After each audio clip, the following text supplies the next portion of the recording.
Dans une étude contrôlée, 93% des patients ayant reçu des injections de dutasteride directement dans le cuir chevelu ont constaté une amélioration visible de leur densité capillaire. Et ça, sans effet secondaire sexuel rapporté. Alors, est-ce que la mésothérapie pourrait être une alternative crédible aux comprimés oraux de finastéride ou de dutasteride?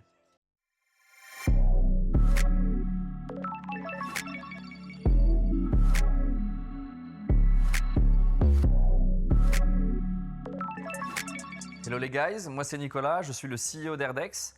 Et si vous êtes nouveau ici, Anatomie d'une chute, c'est notre format où je décrypte pour vous des études scientifiques sur l'alopécie androgénétique avec clarté, rigueur et un brin de bonne humeur. Mon objectif, c'est de vous donner des clés fiables, vérifiées, pour mieux comprendre vos cheveux et surtout réussir à les garder. Vous savez, l'alopécie androgénétique, c'est une forme héréditaire de chute de cheveux qui est progressive et qui est causée par la dihydrotestostérone ou DHT. Cette hormone, qui est dérivée de la testostérone, agit directement sur les follicules pileux et les miniaturise progressivement.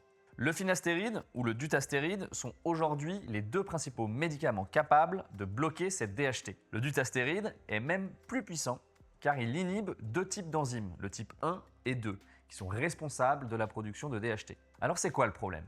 Eh bien, pris par voie orale, ces traitements peuvent provoquer chez certains hommes des effets secondaires gênants, notamment sexuels. Une solution explorée récemment consiste à injecter le dutasteride directement dans le cuir chevelu via une technique appelée mésothérapie.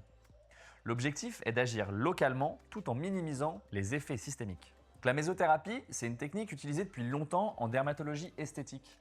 Elle consiste à injecter de très petites quantités de substances actives dans le derme moyen, à l'aide d'aiguilles très fines. Donc ici, ce sont des aiguilles de 0,3 mm de diamètre et environ 4 mm de profondeur. Dans l'étude dont on va parler aujourd'hui, on a injecté une solution contenant du dutasteride à 0,05%, combiné à de la biotine, du panthénol et de la vitamine B6. Alors, parlons de l'étude. Elle a été menée en Égypte en 2009 sur 28 hommes atteints d'alopécie androgénétique du stade 3 à 5. C'est une étude pilote, contrôlée et randomisée, mais elle n'est pas en double aveugle. Les patients ont été répartis en deux groupes.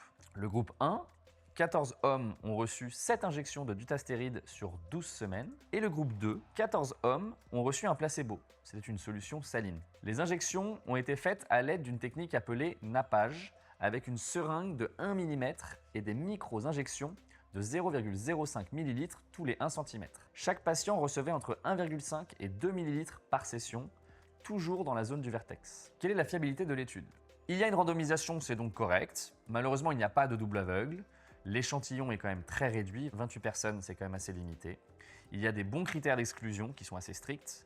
Et il y a 3 méthodes différentes pour pouvoir évaluer si les traitements ont été efficaces ou non. C'est donc assez robuste. Ok, maintenant on rentre dans le vif du sujet, les résultats. À la fin de l'étude, après 12 semaines de traitement, les chercheurs ont comparé deux groupes. Un groupe qui a reçu des injections de dutasteride en mésothérapie et un groupe placebo qui a reçu uniquement du sérum salé. Premier critère, le comptage des cheveux. Dans le groupe placebo, la densité capillaire est restée quasiment stable avec une baisse moyenne de 0,17 cheveux sur une zone d'1 cm de diamètre.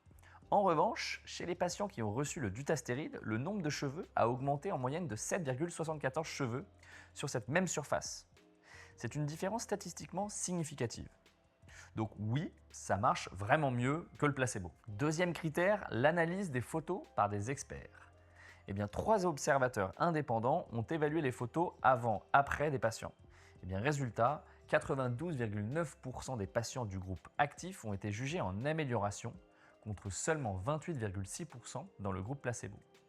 Et pour ceux qui ont eu une amélioration visible, à savoir plus de 40%, c'était le cas de 64% des patients traités avec le dutasteride. Dans le groupe placebo, 0%, rien du tout. Troisième critère, l'avis des patients eux-mêmes. Là encore, même tendance. 13 sur 14 patients traités au dutasteride ont déclaré une amélioration contre seulement 1 sur 14 dans le groupe placebo. Et 42,8% des patients traités considéraient leur amélioration comme évidente. Donc plus de 50% de repousse visible. Et ce n'est pas tout, les patients ont aussi signalé une amélioration de la qualité des cheveux, moins de chutes, cheveux plus épais, plus brillants. Tous ces résultats étaient significativement meilleurs que dans le groupe placebo. Donc en résumé, la mésothérapie au dutasteride est plutôt bien tolérée sur le plan médical, mais pas forcément très agréable puisque c'est des injections. Donc passons maintenant à la tolérance du traitement. Est-ce que c'est douloureux et est-ce que c'est risqué? On va faire le point. D'abord, premier élément rassurant, aucun effet secondaire grave n'a été observé pendant l'étude. Et surtout, aucun effet sexuel indésirable n'a été rapporté. Pas de baisse de libido, pas de troubles de l'érection, vraiment rien. 4 patients sur 28 ont déclaré qu'il y avait une gêne lors des injections et environ 42% des participants ont déclaré qu'il y avait un petit peu de douleur pendant 1 heure après les injections. C'est normal, ce sont des injections, c'est pas très douloureux, mais 42% des participants ont quand même dit que c'était pas très agréable. Il y a aussi 2 patients qui ont signalé des maux de tête, mais qui ont disparu de même très rapidement, juste après. Donc en résumé, la mésothérapie au dutastéride est globalement bien tolérée, sans effets secondaires sérieux, mais les injections peuvent être parfois pas très agréables. Il faut le savoir avant de se lancer. Donc ce qu'on peut retenir de cette étude, c'est assez simple. Oui, la mésothérapie au dutastéride a l'air de fonctionner.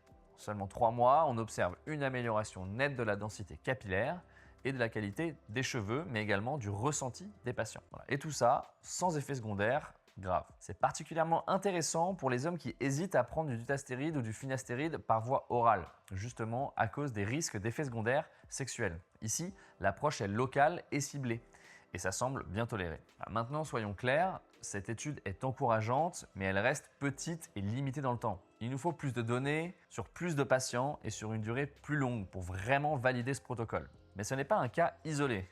Plusieurs autres études indépendantes sont arrivées à des conclusions similaires. Et chez Herdex, on suit tout ça de très près pour vous proposer les meilleures options disponibles fondées sur des preuves. Donc si vous cherchez une alternative au traitement classique ou si vous voulez aller plus loin que les lotions et les comprimés, la piste des injections de dutastéride mérite clairement votre attention. Merci à vous, prenez soin de vous.